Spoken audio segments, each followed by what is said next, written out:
My name is Elena Carter. I was 29 years old the day my understanding of love, family, and loyalty changed forever. People always say you find out who truly loves you in your hardest moments.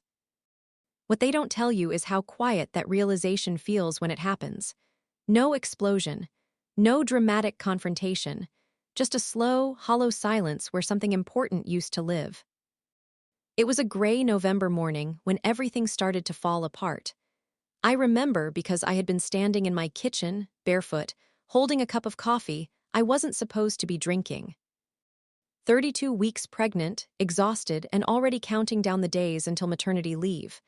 I had plans, a calm delivery, my mother by my side. A warm, safe moment where everything would feel right. That illusion ended the second the pain hit.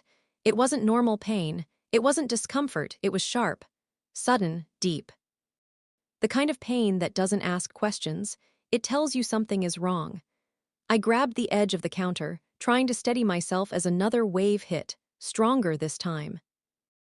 My breath caught in my throat. "No, not yet," I whispered, but my body wasn't asking for permission. At the hospital, everything blurred together, bright lights, fast footsteps, urgent voices.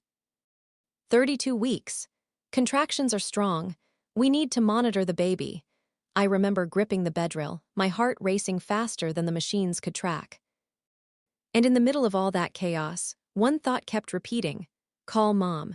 Because no matter how complicated our relationship had always been, I still believed she would come. I still believed that when it mattered, she would choose me. My hands were shaking when I dialed her number. She picked up on the third ring.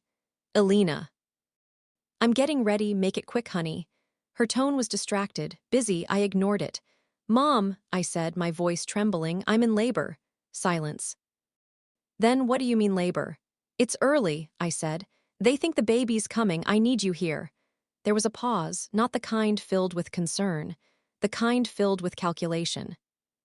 "Elena," she said slowly, "today is your cousin Amanda's wedding." For a second, I didn't understand. "I know," I said, "but I'm at the hospital." "Something's wrong." "I've already had my hair and makeup done," she continued, like she hadn't heard me. "Guests are arriving soon." Another contraction hit, stealing the air from my lungs. "Mom," I gasped, "please, I'm scared." That should have been enough. It would have been enough for anyone else, but not for her. "You're in a hospital," she said, her voice calm, almost rehearsed. "You have doctors, nurses, you're not alone." I closed my eyes as tears slipped down my temples into my hair. "I need my mother," I whispered. Another pause, longer this time, colder. "I can come later," she said, "after the ceremony." The words landed like a physical blow. "Later," I repeated. "I might have the baby in a few hours." "It's just bad timing," she replied, with a slight sigh like I had inconvenienced her. "This wedding has been planned for months." Something inside me cracked, not loudly, not dramatically, just quietly. "I might lose him," I said, my voice breaking.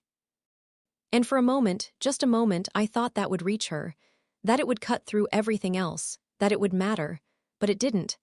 "Elena, don't be dramatic," she said softly. "Everything will be fine." Fine. That word echoed in my head as another contraction tore through me. "You're strong," she added. "You'll handle it. Handle it, alone." "I'll call you later," she said, and then the line went dead. I stared at my phone for a long time after that, not because I expected it to ring again, but because I needed a few seconds to accept what had just happened.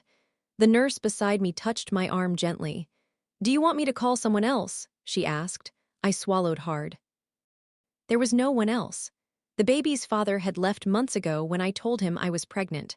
My friends had jobs, lives, responsibilities, and the one person who was supposed to show up didn't. So I shook my head. "No," I said quietly, "I'm fine." But I was not even close. The next few hours were the hardest of my life. Pain, fear, exhaustion. And underneath all of it, something heavier, something colder, realization. When my son was born, he didn't cry right away. That was the first thing I noticed. The room shifted instantly. Doctors moved faster, voices sharpened. Respiratory distress. "Get NICU ready. Move now." I caught a glimpse of him, so small, too small. His skin pale, his body fragile, like he had arrived before the world was ready for him, before I was ready. "Is he okay?" I kept asking. No one answered me directly. Because they were too busy trying to save him. They took him away before I could hold him, before I could even say his name. Mateo. I lay there numb and empty, staring at the ceiling while the room slowly quieted around me. No flowers, no family, no mother, just silence. An hour later, my phone lit up. For one brief, foolish second, my heart lifted. Maybe she changed her mind. Maybe she was on her way, but it wasn't her. It was a notification. A social media post. I shouldn't have opened it. But I did, and there she was. My mother, smiling, laughing, standing in a gold dress beside a massive white wedding cake, holding a glass of champagne like nothing in the world was wrong. The caption read, "Celebrating love and beautiful moments." The timestamp, 20 minutes after my son was born. I stared at that photo until my vision blurred. Until the hospital room around me faded. Until the last fragile piece of hope I had left disappeared. That was the moment something inside me changed forever. Not anger, not even hatred. Clarity. I turned my phone face down, closed my eyes, and let the tears fall silently into my hair. Because in that moment, I finally understood something I had been avoiding my entire life. Some people don't fail you by accident. They choose not to show up. And now I knew exactly who my mother was. I didn't meet my son properly until 6 hours after he was born. 6 hours. It doesn't sound like much when you say it out loud. But when you've just brought a life into the world, and that life is struggling to stay in it, every minute stretches into something unbearable. A nurse came in just after sunset and asked softly, "Are you ready to see him?" I was already trying to sit up. "I've been ready," I whispered. They wheeled me through long, quiet hospital corridors, past doors that held other families, families who were probably celebrating, holding babies, taking pictures. I tried not to think about that. Tried not to compare, but it was impossible not to notice what I didn't have. The NICU doors opened with a soft click. Inside, everything felt different. Dim lights, soft beeping sounds. A strange, heavy stillness. This wasn't a place of celebration, it was a place of survival. They took me to a small incubator near the corner, and there he was, my son, Mateo. He looked impossibly small. 4 pounds of fragile life, surrounded by wires and tubes that seemed too big for his tiny body. A soft cap covered his head, and his chest moved in quick, uneven breaths that made my heart ache with every rise and fall. For a second, I couldn't move. I just stared. Trying to match this tiny, fighting baby with the dream I had carried for months. "You can touch him," the nurse said gently. My hands were trembling as I slid them through the opening of the incubator. When my finger brushed against his, he moved, just slightly, but enough. His tiny hand curled around my finger. And just like that, everything else disappeared. The pain, the betrayal, the loneliness, all of it gone. "I'm here," I whispered, leaning closer. "I'm right here, baby." My voice broke, but I didn't pull away. "I'm not going anywhere." I didn't know then how hard that promise would be to keep, but I meant it with everything I had. The next few days blurred into a routine that felt both endless and too fast. Wake up, go to the NICU, watch the monitors, ask questions. Pretend I understood the answers. Repeat. Mateo needed help breathing at first, then help feeding, then help regulating his temperature. Every small improvement felt like a miracle. Every setback felt like the ground dropping beneath me. And through all of it, I was alone. My mother didn't come the next day, or the day after that. She texted once. "How is he?" That was it. No apology, no acknowledgement. No, I should have been there. I stared at that message for a long time before replying. "He's in the NICU." She responded 10 minutes later. "That's good. He's getting the best care." Good. I didn't answer after that, because I finally understood something important. She wasn't avoiding the situation. She just didn't see it the way I did. To her, this wasn't a crisis. It was an inconvenience. She showed up on the 5th day. I remember exactly which day it was because Mateo had just been taken off one of his breathing supports, and I had spent the entire morning celebrating that tiny victory. Then she walked in. She looked perfect, hair done, makeup flawless, outfit carefully chosen, like she had stepped out of a lunch date, not into a NICU. "Elena," she said, her voice soft but distant. "How are you holding up?" I blinked at her. That question felt misplaced. "I'm here," I said simply. She stepped closer to the incubator and looked inside. "Oh my," she murmured. "He's so small." There was no warmth in her voice, just observation. "He's strong," I said, a little more firmly than I intended. She nodded quickly. "Yes, of course." Of course. She stood there awkwardly, as if she didn't quite know what to do with herself in that space. After a moment, she asked, "What do the doctors say?" "He's improving," I said. "But it's still early." She glanced around the room, clearly uncomfortable. Hospitals had never been her thing, neither had vulnerability. "I told everyone at the wedding," she added suddenly. They were all very concerned. Something about that sentence made my chest tighten, not because of what she said, but because of what she didn't. She didn't say, "I should have been here." "I'm sorry you needed me." Instead, she talked about what she told other people. I nodded slowly. "Okay." She stayed for about 20 minutes, asked a few surface-level questions. Checked her phone twice, then finally said, "I should get going, I have a few things to take care of." Of course she did. She always did. As she turned to leave, she paused. "You're doing great," she said, like she was offering encouragement. Then she walked out. I stood there beside the incubator, staring at the door long after it closed. And for the first time since everything happened, I didn't feel sad. I felt something else. Distance, not the kind you can measure in miles. The kind that grows quietly between people when you finally stop expecting them to be who you needed them to be.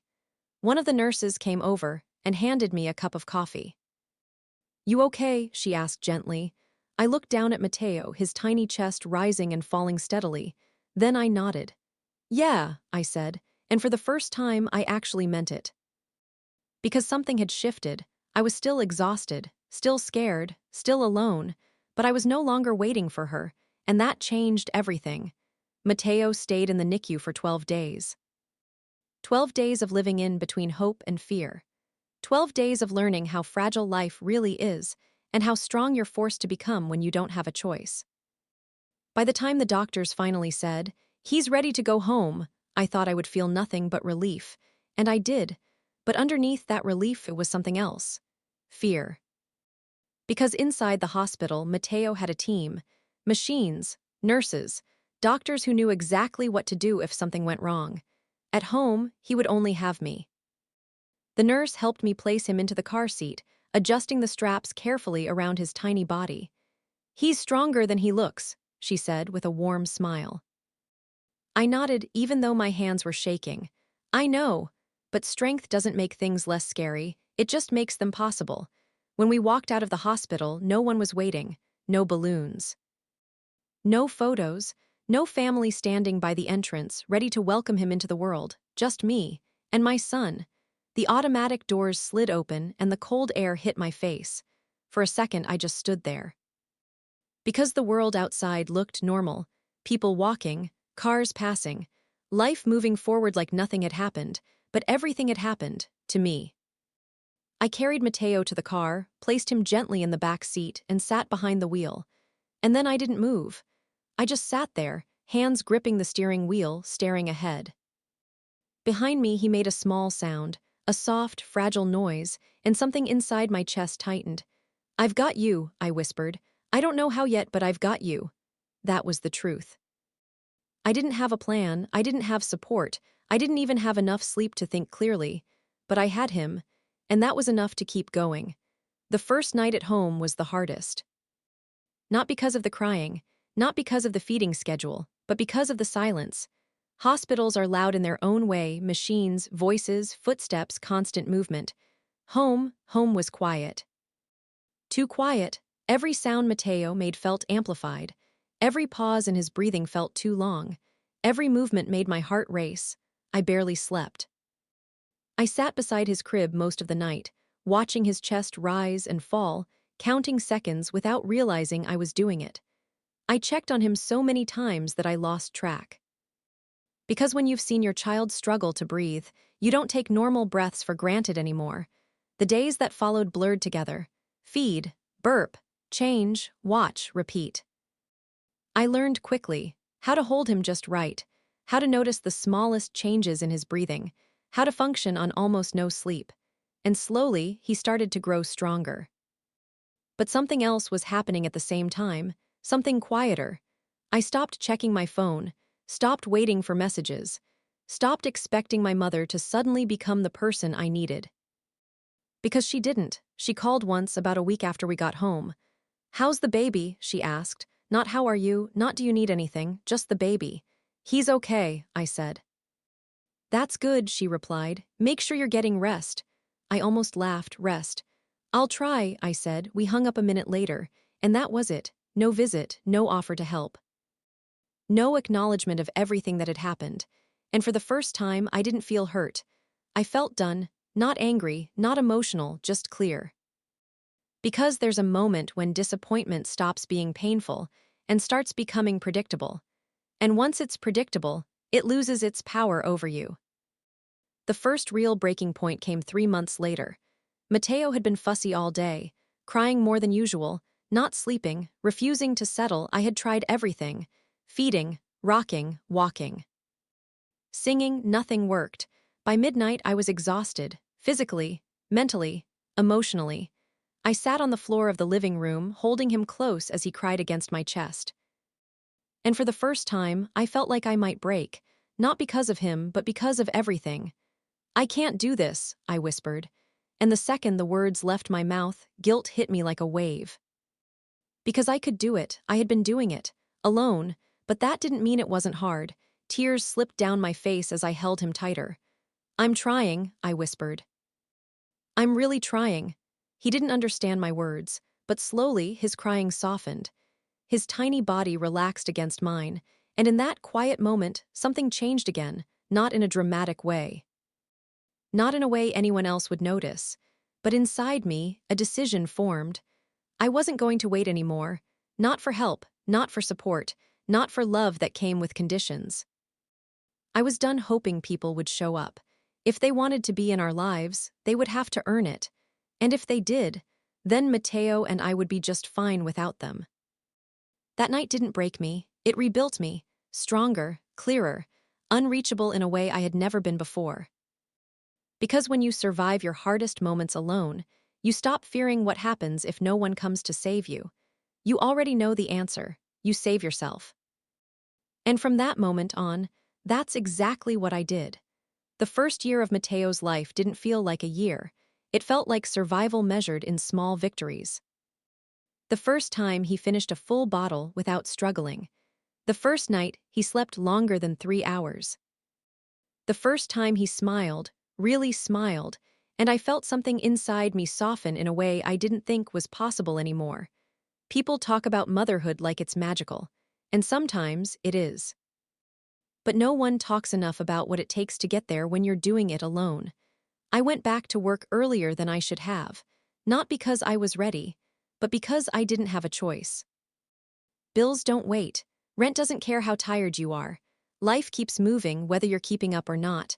I found a rhythm, a hard one, a brutal one, but a rhythm. Wake up early, feed Mateo. Drop him off with a neighbor who agreed to help for a small payment and a lot of gratitude. Work long shifts. Come home. Do everything all over again.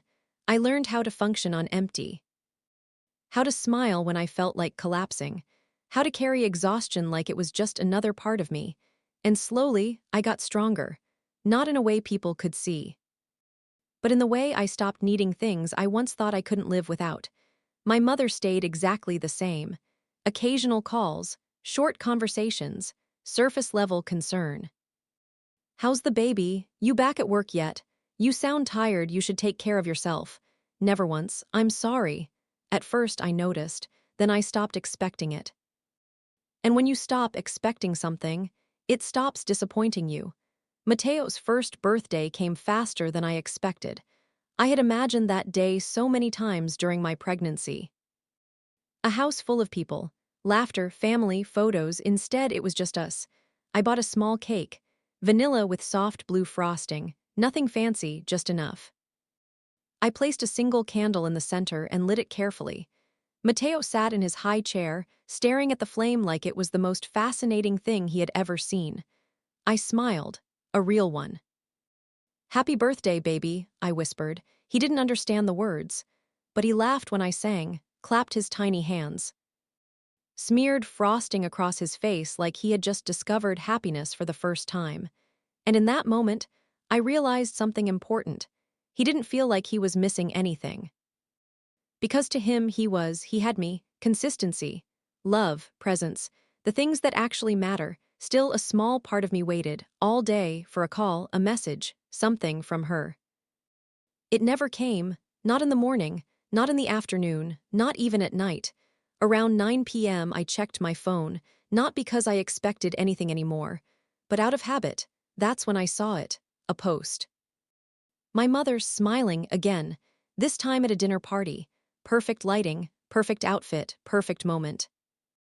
The caption read, "Grateful for beautiful evenings and wonderful company." No mention of Matteo, no acknowledgement of his first birthday, nothing. I stared at the screen for a long time. Long enough for something inside me to settle into place. And then I put my phone down, not in anger, not in sadness, but with clarity, because that was the moment everything finally clicked. She didn't forget, she just didn't think it mattered. And that realization didn't hurt anymore. It freed me. That night after Matteo fell asleep, I sat alone in the quiet apartment. No noise. No distractions, just my thoughts. And I made a decision. I was done. Done explaining my pain to someone who refused to understand it. Done hoping for effort that never came. Done holding space for someone who never showed up. I didn't send a message, didn't make a call, didn't create a dramatic ending. I just stopped reaching out, stopped updating her. Stopped including her in our life. And here's the part no one tells you. Cutting someone off doesn't always feel like a loss. Sometimes it feels like peace. The next few months were quiet. No calls, no messages, no attempts from her side either. And that told me everything I needed to know. Because when you disappear from someone's life, and they don't come looking for you, that's your answer. At first, it felt strange. Like I was waiting for something to happen. A confrontation. A reaction, something, but nothing came. And slowly, that silence turned into something else. Freedom. For the first time in my life, I wasn't trying to earn love. I wasn't adjusting myself to fit someone else's expectations. I was just living. For me, for Matteo. And that was enough, more than enough. Because I had finally learned something that changed everything. You don't lose people when you set boundaries. You lose people who were never willing to respect them. And once you understand that, you stop feeling guilty for choosing yourself. By the time Matteo turned 3, our life didn't feel like survival anymore. It felt steady, not easy, not perfect. But steady in a way that allowed me to breathe, without constantly waiting for something to go wrong. We had moved into a small apartment in a quieter part of the city, still in Chicago, but far enough from my old routines that it felt like a fresh start. The walls were simple. The furniture didn't match, the budget was tight, but it was ours. Matteo had a room filled with books, soft toys, and more love than I had ever known growing up. And that mattered more than anything else. Our days found a rhythm, morning routines filled with sleepy smiles and rushed breakfasts, work shifts that still drained me, but no longer broke me. Evenings that belonged to us. We built small traditions, pancakes on Saturdays, cartoons and blankets on Sundays, late-night lullabies when he couldn't sleep. And slowly, quietly, I became the kind of mother I had once needed. Not perfect, but present. That word present meant everything to me now. Because I knew exactly what it felt like when someone was. My mother never reached out, not once. No apology, no explanation, no attempt to fix anything. At first, that silence had been loud. Now, it was just background noise, because my life had filled up with things that actually mattered. And then, unexpectedly, someone new stepped into it. His name was Daniel. We met in the least dramatic way possible. No music, no grand moment, just a normal Tuesday afternoon at a small coffee shop near my workplace. Mateo had insisted on choosing his own snack and ended up knocking over a cup of crayons from a shared table. Daniel had been sitting nearby, grading papers, and without hesitation, he bent down to help pick them up. "Looks like you've got a little artist," he said with a soft smile. Most people talk around children. They treat them like background noise. He didn't. He looked at Mateo when he spoke, waited for his response, listened like it mattered. That was the first thing I noticed. The second was how natural it felt. No pressure, no awkwardness, no forced charm, just ease. We started seeing each other casually. Coffee turned into conversations. Conversations turned into shared time. I was careful, not guarded in a defensive way, but intentional, because I wasn't just protecting myself anymore. I was protecting Mateo. And that meant something had to be real to be allowed into our lives. Daniel never rushed anything, never tried to impress me with big gestures, never treated my situation like something to fix. He just showed up, consistently. That mattered more than anything he could have said. The first time Mateo really noticed him was at the park. We were sitting on a bench while Mateo ran toward the swings, his laughter echoing across the open space. "I can push him if you want," Daniel offered. I hesitated, just for a second, then I nodded. "Okay." I watched closely as he walked over, not because I didn't trust him, but because I needed to see how he would be. Mateo looked up at him, curious but not afraid. Daniel crouched slightly, lowering himself to his level. "Want a higher push or a slow one?" he asked. Mateo thought about it seriously. "Hi," he said. Daniel smiled. "All right. But you have to tell me if it's too much." And just like that, they found their rhythm. No forcing, no pretending, just two people meeting each other where they were. I felt something shift in my chest as I watched them. Not fear, not hesitation, something softer, hope, not the fragile kind I used to hold on to, the kind that breaks when someone doesn't show up. This was different, this was grounded, built on actions, not promises. Daniel became part of our life slowly. Dinner here, a walk there, helping with small things without being asked. He never tried to take a role that wasn't his, never called himself anything more than what he was. But Mateo started to look for him. "Is Daniel coming? Where's Daniel? Daniel funny."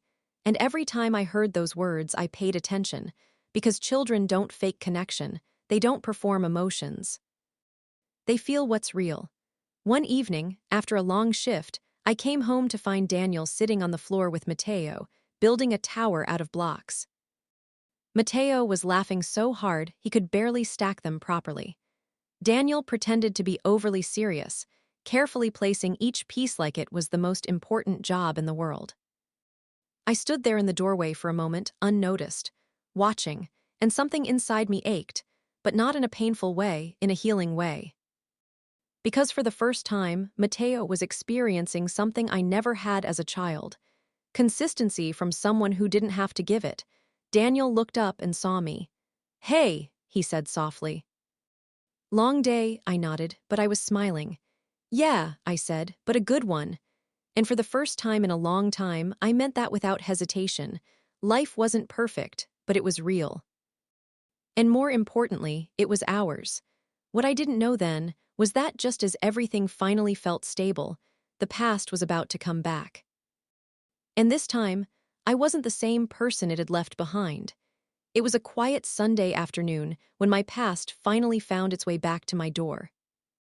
Mateo was in the living room, sitting cross-legged on the floor, completely focused on building a crooked tower out of colorful blocks. Daniel was beside him, pretending to take the structure very seriously. "If this falls," he said dramatically, "we may never recover from the damage." Mateo laughed, a full, carefree laugh. I was in the kitchen, leaning against the counter, watching them. That same soft ache filled my chest again, the healing kind. For a moment, everything felt complete. Then there was a knock on the door. Not a text, not a call, a knock. Something about it made my stomach tighten. Not fear, not exactly, just recognition. I walked toward the door slowly, my heart steady but alert.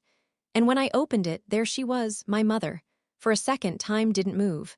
She looked older, not just physically, but in a way that felt quieter, like life had taken something from her. "Elena," she said softly. And just like that, I was standing face to face with the woman who had once chosen a wedding over my pain, over my child. I didn't step aside, didn't invite her in. "What are you doing here?" I asked calmly. She swallowed, her eyes briefly flicking past me toward the sound of Matteo laughing inside. "I was hoping we could talk." Talk. That word used to mean something. Now it felt empty. "There's nothing to talk about," I said. Her expression shifted slightly. "Not anger, not yet." "I know I don't deserve your time," she said. "But I've been thinking a lot these past few years." I crossed my arms, waited, because I wasn't going to make this easier for her. "I made mistakes," she continued. "I should have been there for you, for him." Mistakes. That word again, I let out a quiet breath. "No," I said, my voice steady. "You made choices." She flinched slightly. "A mistake is forgetting your keys," I continued. "You chose not to come, you chose not to show up, over and over again." Silence stretched between us. Inside, Matteo's laughter echoed again. And I saw it hit her, that sound. She looked toward the door, her eyes softening. "Is that him?" she asked quietly. I didn't answer right away, because this moment mattered. "Yes," I said finally, her lips trembled slightly. "I'd like to meet him." And there it was, not "how are you," not "I'm sorry," just access. I studied her face for a long moment, trying to see if anything had truly changed. "Why?" I asked. She looked surprised. "Because he's my grandson," she said. I almost smiled. Not because it was funny, because it was predictable. "Is he?" I said quietly, her brows pulled together. "Of course he is." I stepped a little closer, lowering my voice. "Which part?" I asked. She blinked. "The part where you missed his birth. The part where you visited him once like he was a stranger. The part where you forgot his first birthday." Each sentence landed heavier than the last. Her eyes filled with tears. "I know I failed," she said, her voice breaking. I shook my head. "You didn't fail," I said. "You were given chances and you didn't take them." She looked down. For the first time, I saw something real. Not defensiveness, not justification, shame. "I've been alone," she admitted quietly. "Your cousin moved away. Friends, they have their own lives." I had time to think. There it was, not love, not realization. Consequence. I nodded slowly. "That must be hard." She looked up, surprised by my tone. "But being alone doesn't erase what you did," I added. Her shoulders dropped. "I just want a chance to fix things." I took a breath, because this was the moment that mattered most, not for her. For me, for the version of myself that used to beg for this. "I'm not that person anymore," I said quietly. She frowned slightly. "What do you mean?" "I mean I don't need you to show up now," I said. "I needed you then." The words hung in the air between us. Heavy, final. From inside, Matteo's small voice called out. "Mommy!" I turned instinctively. "Yeah, baby, I'm here." He appeared at the edge of the hallway, holding one of his toys. His eyes landed on her. Curious, unfamiliar. "Who's that?" he asked. The question hit her harder than anything I had said. I saw it. The exact second reality replaced whatever hope she had walked in with. He didn't know her, not even a little. I looked at him gently. "Go back to the living room, sweetheart. I'll be there in a minute." He nodded and disappeared again. The door closed softly behind him. She whispered, "He doesn't know me." "No," I said. "He doesn't." Tears slipped down her face now. "I missed everything," she said, and for a moment I felt it, not anger, not pain, just truth. "Yes," I said, "you did." Silence settled again. "I can do better now," she said, almost pleading. "Please, just one chance." I looked at her for a long time, really looked, and then I answered. "If you want any place in his life," I said slowly, "it won't be because of who you are." She listened carefully. "It will be because of what you do," I continued. A small flicker of hope crossed her face. "But understand this," I added. "You're not coming in as his grandmother." Her expression faltered. "You're starting as a stranger," I said. The truth of that landed hard. "You will show up," I continued. "You will respect boundaries. You will not expect love, you will earn it." She nodded quickly, tears still falling. Yes, I will. I promise. I held her gaze. Don't promise, I said, just do it.